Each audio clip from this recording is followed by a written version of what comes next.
Hello, this is a sideshow, and I'm Theodore Parker. And this is Wednesday, February 16th, 2022. We got some kind of mild weather. It's up in the 40s, maybe around 45. Possibly climbing into the 60s today. And right after that, there's going to be some high wind advisories and thunderstorms, so we can enjoy the day. Yesterday was mild, got into the 60s as well around here. I'm going to talk about the mask for a minute. If you got one, wear it. Make it safe for yourself and others. Had some things to talk about. Today being the 16th. In Black History today, something that I mention from time to time. It has to do with the National Hockey League. Willie O'Ree was inducted into the Hall of Fame in 2001, and he was the first black man to play national hockey, and that was in 1958. He was brought on by the Boston Bruins. Born October 15th, 1935. The first black person to play in the NHL. Willie O'Ree.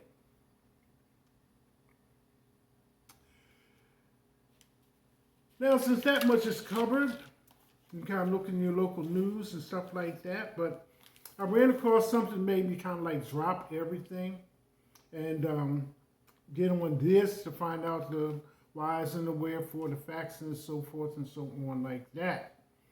You know that Metaverse, Mark Zuckerberg, etc., all connected with Facebook, has been in the news daily almost for months now. The latest thing being what has happened with the stock market and things of that nature. And you probably are aware that Facebook has changed its parent name to Meta and all the things associated with that. So, I think maybe Black Friday of last year, they launched Meta, and on the visor, it doesn't say Meta, it says Oculus. So if you're in a department store, such as Walmart or wherever else you may shop and you see it, Oculus is Meta or Metaverse. So what I'm going to share with you today has to do with the Metaverse. Okay, we're like 2 months in, let's say Black Friday, so it starts December, January, we're in the middle of February. So we'll take it from there. Repeated rape threats, sexual violence, and racist abuse in the Metaverse. Sexual harassment exists in all walks of life, and the metaverse is no exception. However, experts warn that the immersive, all-consuming nature of virtual reality means sexual violence has worse repercussions than harassment in other digital landscapes. Nina Jane Patel, a psychotherapist who conducts research on the metaverse, has first-hand experience of sexual violence in the metaverse. The 43-year-old mother of four recently revealed her surreal nightmare of being gang raped in virtual reality. It goes on. The metaverse refers to 3D virtual reality that simulates real life, containing holographic avatars and video. You are literally stepping into a 360 digital environment, Ms. Jane Patel tells The Independent, which is the source of this information. It is more than text on a screen because virtual reality has been designed to be as real as possible. It is similar to having someone into your living room, so the violation feels more acute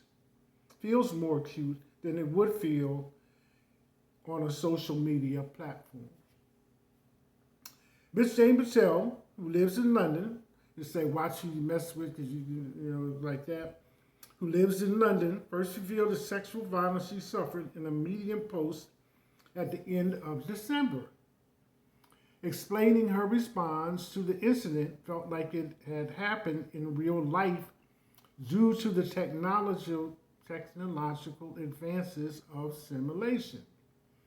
She says she was left shocked after between 3 and 4 avatars attacked her in the metaverse.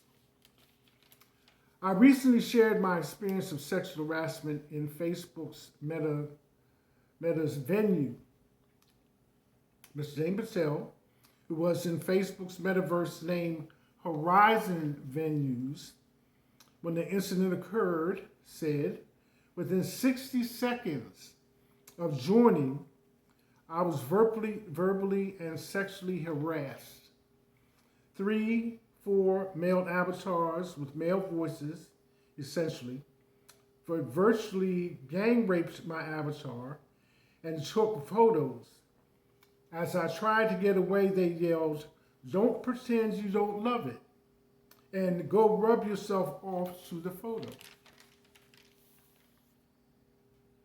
Now that's why I'm saying I'm passing to you. Reflecting on the ordeal in an interview with The Independent, she said she was greatly anxious incidents similar to what she endured were happening widely. I continue to share this story because of the impact it will have on future generations who will feel vulnerable in the metaverse, she added. She said she was previously asked if she felt justice was served after the incident, which made her realize she had never expected the perpetrators to be held accountable, noting there was something inherently wrong with her response. Sexual harassment and violence is a big problem in the metaverse in its current state, Ms. Jane Patel reflected. I've had several women get in touch to say they have experienced sexual harassment in the metaverse. One woman said a perpetrator made sexual advances in the metaverse. Only after reading my article did she feel confident to go back, but her hands were trembling. And this is where you get to the thing where say you mess with the wrong one or the right one today. Ms. Jane Patel, who researches the